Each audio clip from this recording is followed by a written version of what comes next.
Welcome back. Thank you all for tuning in to another video.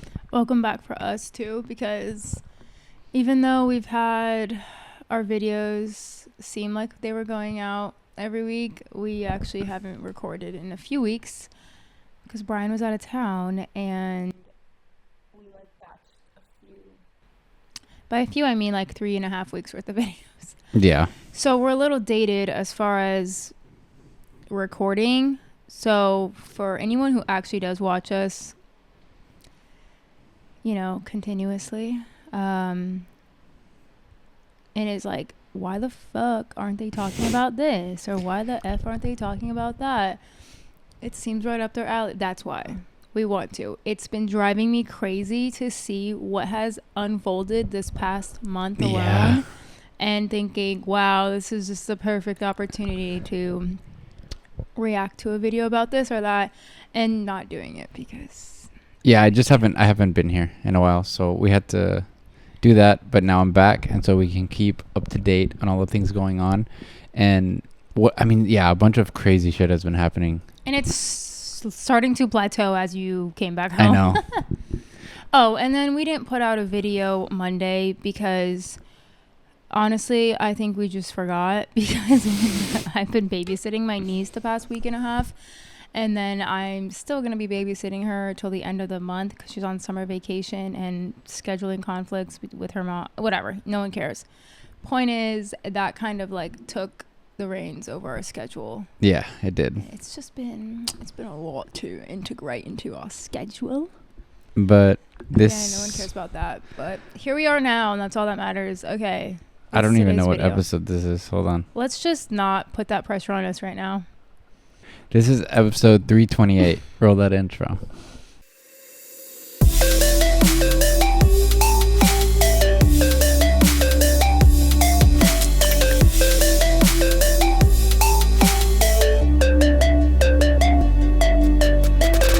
I've been getting dry skin under my mustache and my beard.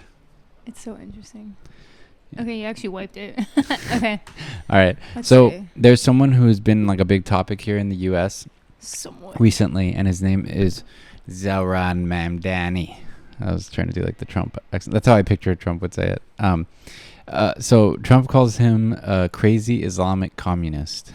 That he's Those are the three key words that make someone right up our alley.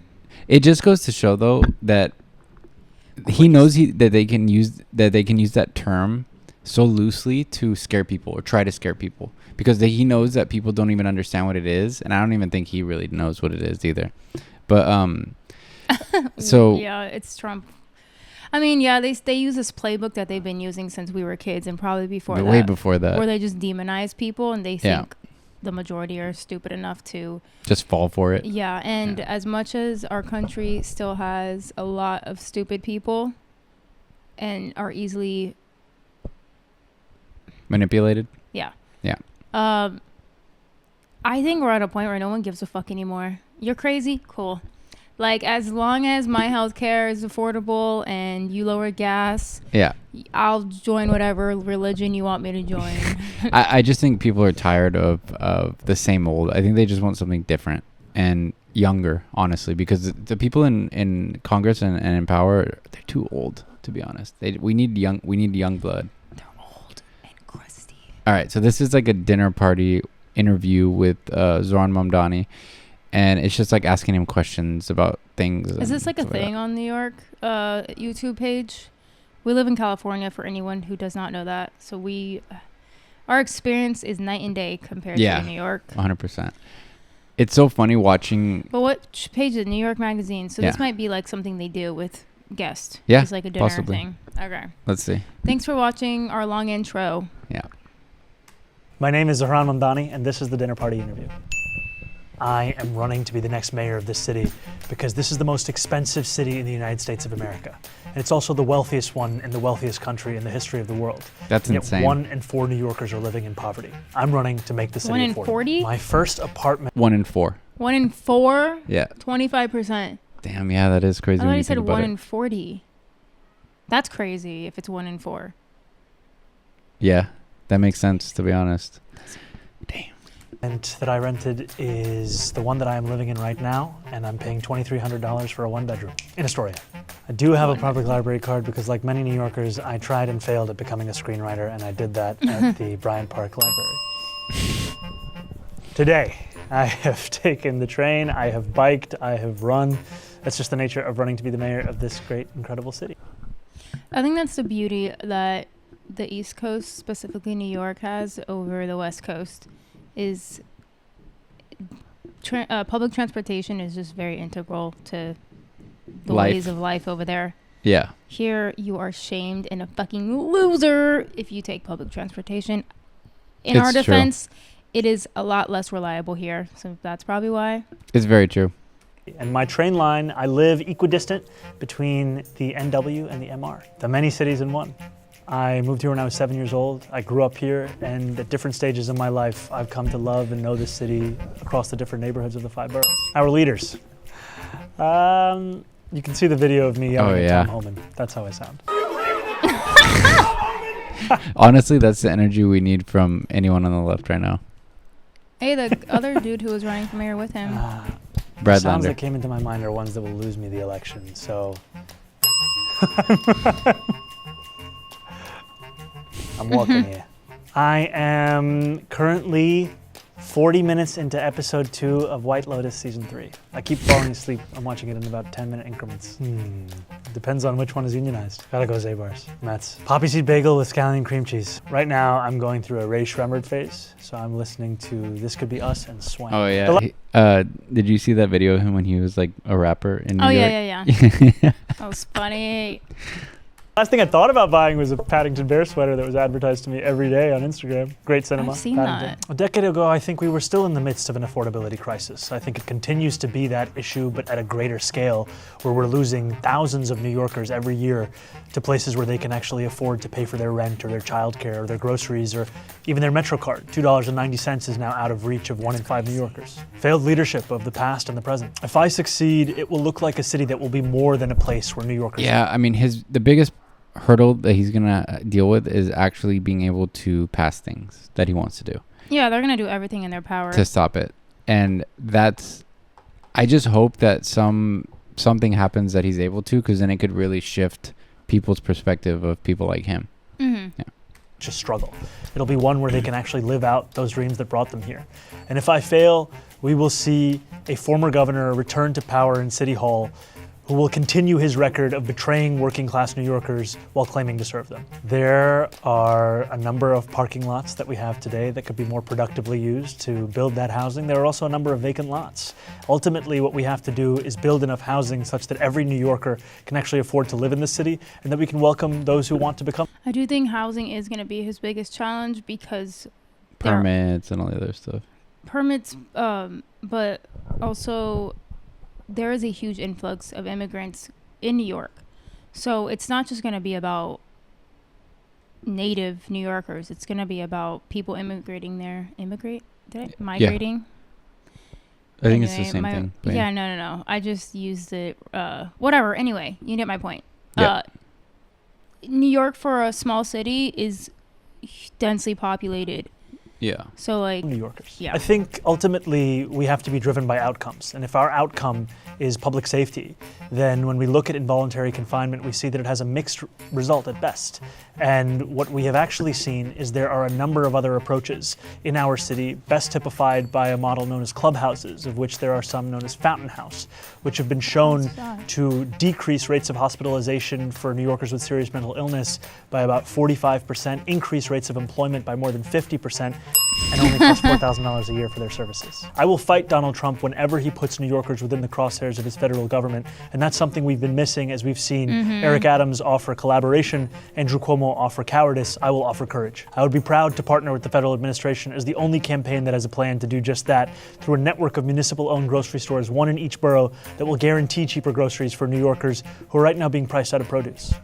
I will ensure that we protect the First Amendment, which is a bedrock of our Constitution and one of the many things that makes me proud to be an American.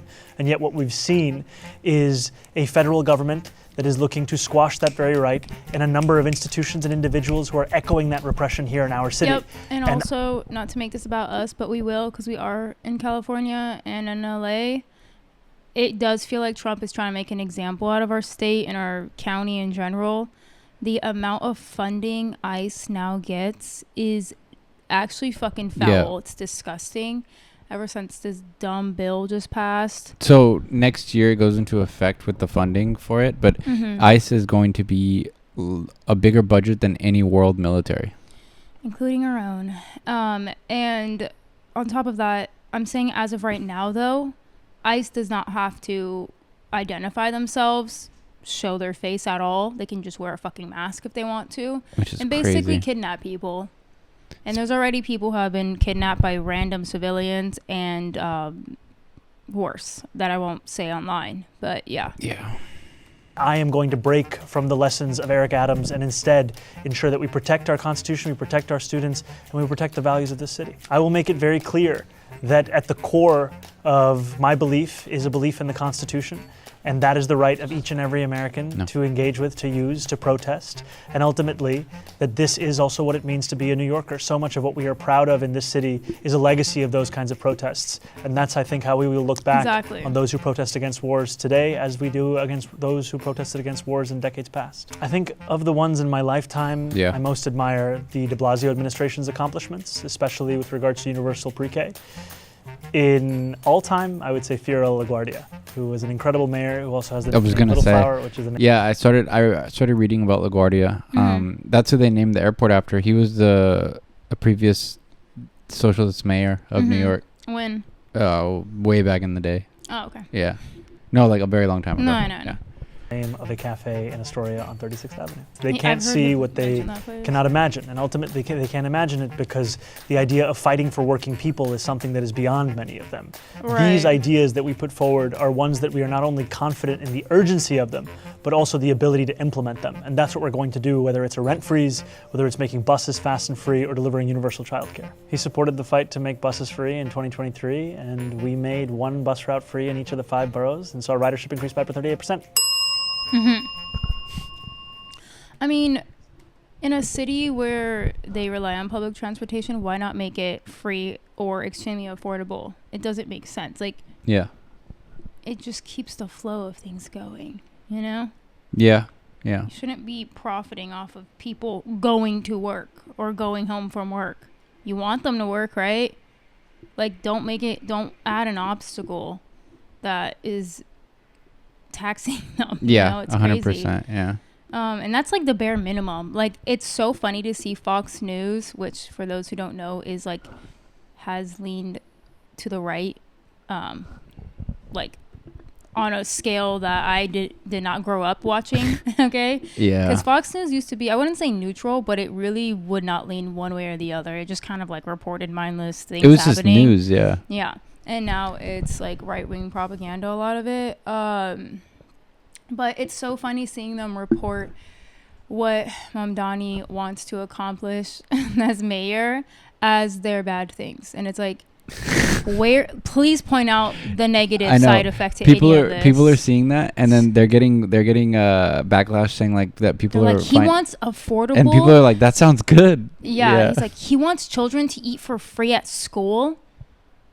What are you talking about? Like, they say it like it's like a slur. It's crazy. Also that they can tax the 1%, 2% more in taxes, which is so funny because I saw how they were trying to word him increasing taxes from 49 to 51% for million and billionaires in New York.